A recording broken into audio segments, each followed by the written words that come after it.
बिस्मिल्लाहिर्रहमानिर्रहीम। अस्सलाम वालेकुम। फोर्थ ईयर आज का हमारा टॉपिक है electric field due to linear charge distribution, due to surface charge distribution और due to volume charge distribution. हमने इलेक्ट्रिक फील्ड का जो जनरल रिलेशन था वो पढ़ लिया था। अब हम देखेंगे कि अगर आपके पास एक लीनियर चार्ज डिस्ट्रीब्यूशन है, यानी चार्ज किसी लाइन के ऊपर डिस्ट्रीब्यूटेड है, तो हम उसकी वजह से किसी पॉइंट पे इलेक्ट्रिक फील्ड स्ट्रेंथ की वैल्यू कैसे फाइंड कर सकते हैं।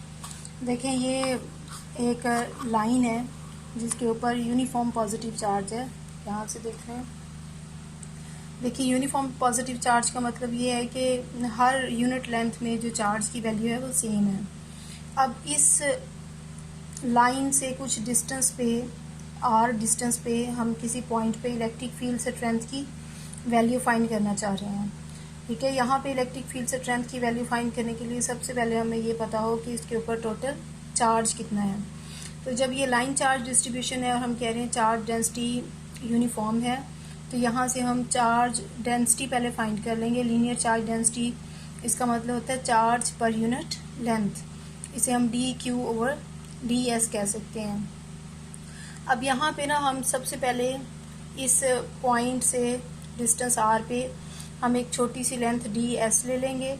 हम देखेंगे कि इस लेंथ ds के अंदर कितना चार्ज है और फिर उस चार्ज को हम 0 से लेके l तक इंटीग्रेट कर लेंगे टोटल चार्ज पता लगाने के लिए।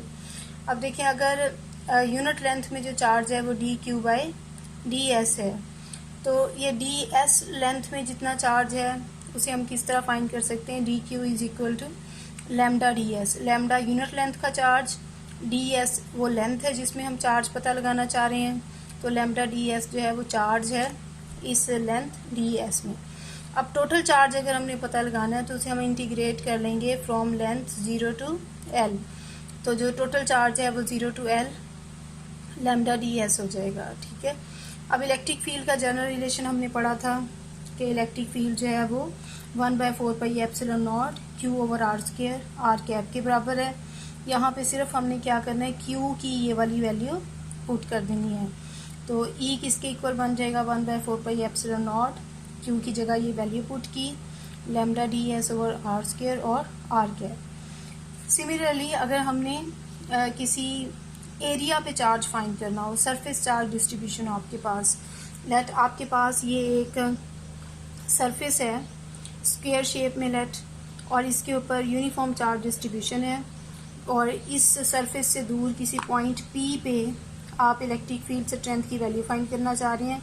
इस पॉइंट का डिस्टेंस फ्रॉम द सरफेस जो है वो r है। तो सबसे पहले आप एक छोटा सा एरिया एलिमेंट ले लेंगे जिसको आप dA कह देंगे। यहाँ पे जिस तरह हमने लीनियर चार्ज डेंसिटी डिफाइन की थी, यहाँ पे हम सरफेस चार्ज डेंसिटी डिफाइन कर लेते हैं। सरफेस चार्ज डेंसिटी जो है ये इक्वल होती है dQ/dA के, मतलब चार्ज पर यूनिट एरिया। अब dQ जो है ना, इस dA एरिया के अंदर जो चार्ज है उसे हम लिख सकते हैं सिग्मा dA। इसको सिग्मा से रिप्रेजेंट करते हैं। ये चार्ज हो गया जो इस छोटे एरिया dA में है।